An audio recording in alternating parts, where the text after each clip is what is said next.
एक पुरानी watch tower के नीचे एक लाश मिलती है और आसपास एक भी पैरों का निशान नहीं है। पूरे शहर को बस एक ही शक है, एक ऐसी औरत पर जिसके बारे में असल में किसी को कुछ पता नहीं, सिवाय उस नाम के जो डर की वजह से उसे दिया गया है। वीडियो के आखिर तक बने रहिए, क्योंकि ये कहानी कोर्टरूम में खत्म होती है और फैसला वो नहीं होगा जो आप सोच रहे हैं। बात है अक्टूबर 1969 की, नॉर्थ कैरोलिना के दलदली इलाके की। दो लड़के साइकिल चलाते हुए एक पुराने वॉच टावर के पास एक लाश देख लेते हैं। शेरिफ मौके पर पहुंचता है और लाश को पहचान लेता है, शहर का सबसे चहेता लड़का, कभी का स्टार क्वार्टरबैक।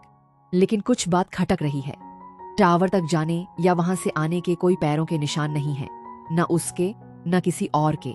शुरुआती थ्योरी है कि वो ऊपर की टूटी हुई ग्रेट से गिर गया।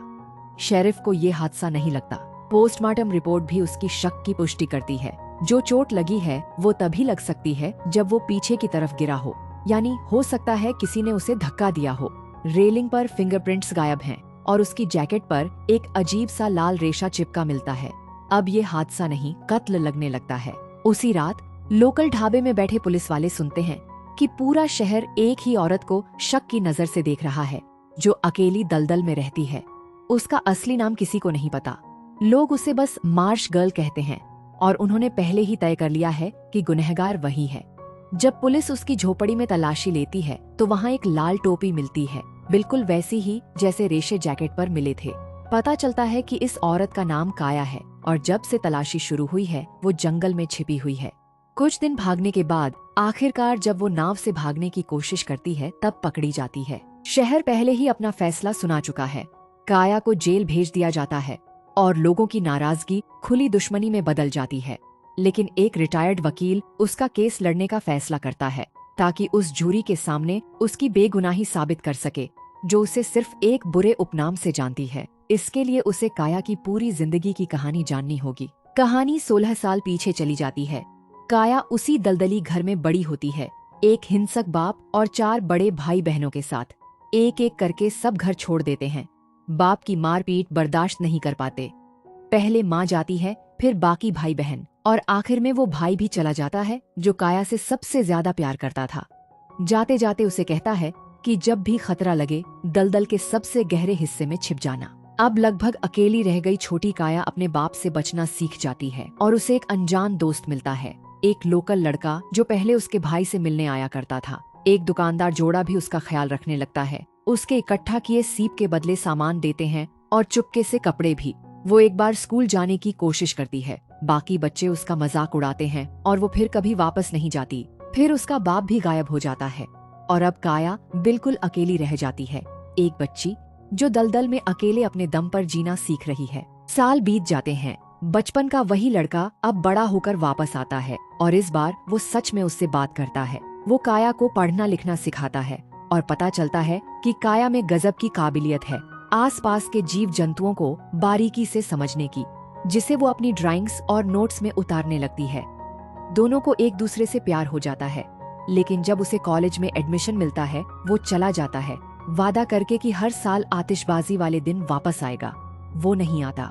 काया अकेली समंदर किनारे उसका इंतजार करती रहती है और उस दिन के बाद उसके अंदर कुछ हमेशा के लिए बंद हो जाता है। वापस कोर्टरूम में सरकारी वकील दलील देता है कि काया ने उस लड़के को टावर पर बुलाकर धक्का दिया। बचाव पक्ष जवाब देता है, मौके पर उसकी मौजूदगी का कोई सबूत नहीं है, बस एक बाहरी औरत के खिलाफ पूर्वाग्रह है जिसे शहर ने कभी समझने की कोशिश ही नहीं की। एक डील का ऑफर आता है, छोटे जुर्म की सजा कबूल करो तो सिर्फ 6 साल की सजा होगी। लेकिन काया किसी ऐसी बात को मानने से इनकार कर देती है जो उसने की ही नहीं। कहानी फिर पीछे जाती है। कत्ल से कुछ साल पहले शहर का वही पुराना स्टार एथलीट काया से मिलना जुलना शुरू करता है। शुरुआत में ये सालों की तन्हाई के बाद साथ जैसा लगता है। वो उसे उसी टावर पर ले जाता है जहां बाद में उसकी लाश मिलेगी। इसी बीच जमीन के डेवलपर्स दलदल पर नजर गड़ाए बैठे हैं, उसका आखिरी घर छीनने की धमकी दे रहे हैं और काया को पता चलता है कि जमीन असल में उसके दादा के नाम पर है, बस बकाया टैक्स भरना होगा। वो अपनी सालों पुरानी ड्राइंग्स और लेख पब्लिशर्स के पास भेजना शुरू करती है ताकि ईमानदारी से पैसे कमा सके। जैसे जैसे उस लड़के के साथ उसका रिश्ता गहरा होता है, उसका अंधेरा पहलू भी सामने आने लगता है। वो शादी का प्रपोजल रखता है, उसके साथ शारीरिक संबंध बनाता है और काया उसे तोहफे में एक दुर्लभ सीप का हार देती है। वही हार जो उसकी मौत वाली रात रहस्यमय तरीके से गायब हो जाता है। जब सब कुछ ठीक लगने लगता है, काया की मुलाकात शहर में उससे और एक दूसरी औरत से होती है जो असल में उसकी मंगेतर निकलती है। धोखा खाकर, बेइज्जत होकर काया उससे पूरी तरह नाता तोड़ लेती है। वो इनकार बर्दाश्त नहीं कर पाता। जब वो उसे घेर लेता है, काया को एक पत्थर से खुद को बचाना पड़ता है और वो धमकी देती है कि अगर वो दोबारा नजदीक आया तो अंजाम बुरा होगा।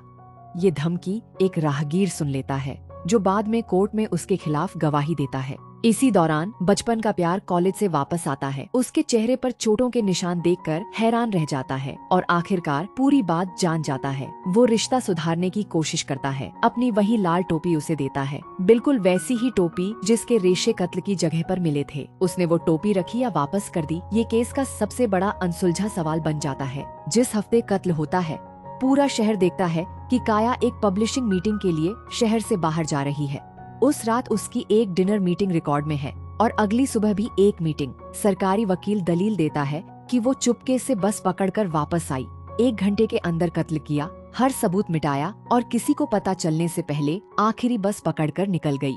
बचाव पक्ष कहता है कि ये टाइमलाइन लगभग नामुमकिन है।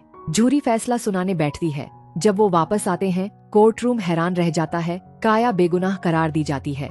वो रिहा होती है, अपने सच्चे प्यार के पास लौटती है और दोनों बाकी की जिंदगी उसी दलदल में साथ बिताते हैं जिसे वो हमेशा अपना घर मानती थी। सालों बाद जब वो शांति से दुनिया छोड़ जाती है, वो उसका सामान देखते हुए कुछ ढूंढ निकालता है। उसकी पुरानी नोटबुक के बीच शिकारी और शिकार के बारे में एक लाइन, साथ में उसी लड़के की एक ड्राइंग जिसकी मौत टावर पर हुई थी और उसके अंदर छिपा वो गायब हार जिस पर खून के धब्बे लगे हैं। वो ये बात कभी किसी को नहीं बताता, बस पानी के किनारे जाकर हार को डुबो देता है और उस रात असल में क्या हुआ था उस राज को हमेशा के लिए पानी में दफना देता है। अगर आपको कभी लगा है कि पूरी दुनिया ने आपके बारे में फैसला सुना दिया बिना आपकी एक बात सुने, तो ये कहानी आपको जरूर छू जाएगी। कमेंट में बताइए आपको क्या लगता है उस रात असल में क्या हुआ था, और ऐसे ही ट्विस्ट वाले रिकैप्स के लिए चैनल को सब्सक्राइब कर लीजिए।